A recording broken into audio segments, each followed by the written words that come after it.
নতুন বাংলাদেশে মানুষ পরিপূর্ণভাবে গণতন্ত্র ফিরে পেতে চায়, সেই আকাঙ্ক্ষাকে পরাজিত শক্তি যাতে বাধাগ্রস্ত করতে না পারে সেই বিষয়কে সবাইকে সজাগ থাকার আহ্বান জানিয়েছেন বিএনপি স্থায়ী কমিটির সদস্য আমির খসরু মাহমুদ চৌধুরী।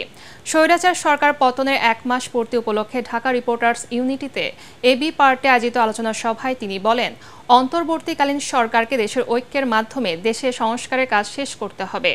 এতে বিভিন্ন রাজনৈতিক দলের নেতারা বলেন, মানুষকে তার মালিকানা ফিরিয়ে দিতে হবে, জনগণই সিদ্ধান্ত নেবে দেশ কিভাবে চলবে।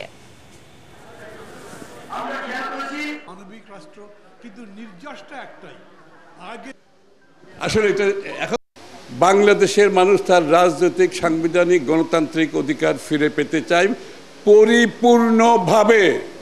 মাঝখানে কিছু থাকতে পারবে না, দাড়ি কমা কিছু নাই।